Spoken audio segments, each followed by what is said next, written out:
More limits. In this video, we'll look at some more examples of limits. In an earlier video, we looked at two simple examples.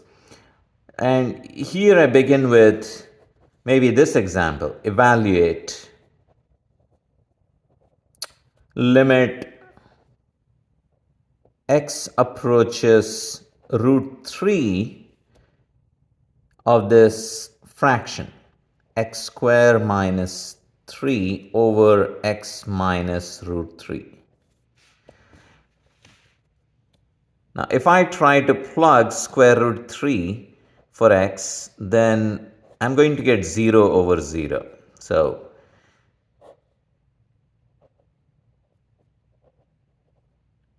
square root 3 quantity square is just 3. So, 3 minus 3 is 0, and the denominator is also 0.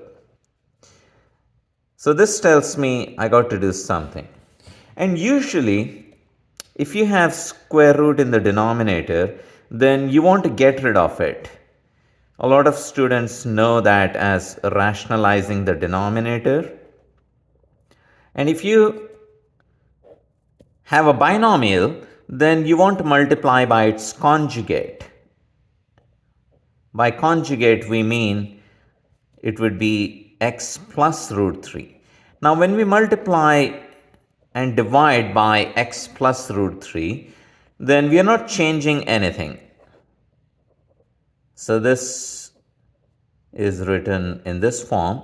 But what happens is that your denominator now becomes, so let me write down the numerator, it's x square minus 3 times this binomial. So the numerator looks messy, but the denominator is x square minus 3. Why so? Because of this formula. A minus b times a plus b is a square minus b square. Now you get this when you try to apply the distributive property twice, or when you FOIL it, a square plus ab minus b square. So anytime you have a minus b times a plus b, you can multiply and you can get rid of the square root. Now it's for that reason we multiply by the conjugate. I did not multiply by x minus root 3 over x minus root 3. I wanted to have the conjugate of x minus root 3. So I could use this idea. So now notice what happened. Your denominator is now x square minus 3, and that cancels with one of the factors in the numerator. So now this is as good as limit x approaches root 3 of x plus root 3. And now if I plug x equal to root 3, it's root 3 plus root 3 equals 2 root 3. And that's my answer. So when I plugged root 3 right away, I got 0 over 0. So that told me I have to manipulate that. I have to do something to that fraction so that I don't get 0 over 0. When I multiplied and divided by the conjugate of the denominator, then I saw that I don't have a fraction anymore. It's just x plus root 3, and I could plug root 3 there. Okay, that's one example I wanted to discuss. And another example that we'll look at is this one. Let's say limit x approaches 2 of x cubed minus 8 divided by x minus 2. And again, if you plug directly x equal to 2, you get 8 minus 8 in the numerator. That's 0 over 0. So we can't do that. Now, then what can I do this time? I don't see any square root in this denominator. But notice that x cubed minus 8. 8 is 2 cubed. So if I know how to factor x cubed minus 8, then I can do it. If not, I'll just go ahead and carry out this division myself. So x minus 2, and you could carry out synthetic division if you want. It's x cube minus 8. So I don't have any x square term, so let me write down this as 0x square plus 0x minus 8. And notice, you need to have x square up here because x square times x is what will give you x cube. And you have minus 2x square. And since you want to subtract, you want to change the signs and add. X cube minus x cube is gone. 0 plus 2 is 2x square. And then I will copy this next term, which is 0x. Now what I need is 2x squared. So I'm going to write plus 2x here.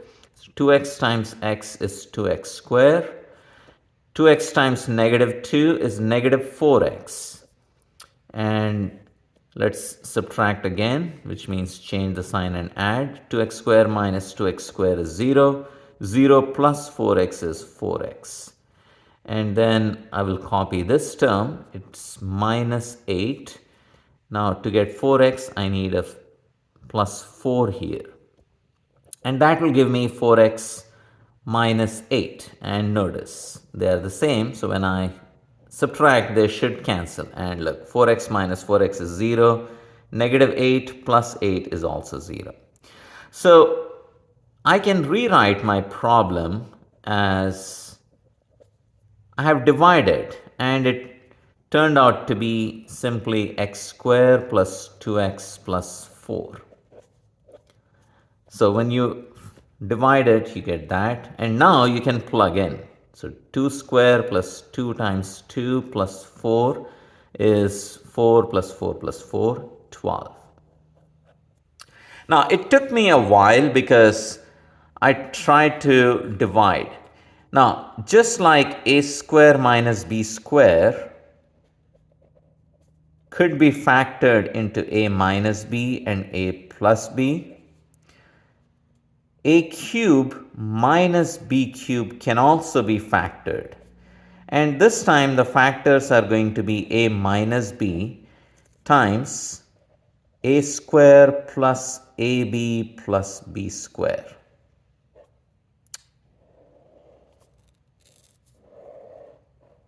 Now, if you remember this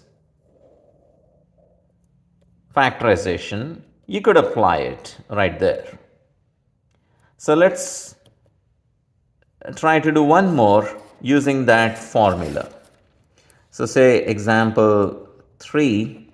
Now I want to, we don't always have to use x. So let's say t approaches 5 of t cube minus 125 over t minus 5. So again, if I plug 5 right away, then it's 125 minus 125. So 0 over 5 minus 5 is 0. And again, if I did the long division, it would take this much work and time. But on the other hand, if I factor the numerator, so denominator is t minus 5.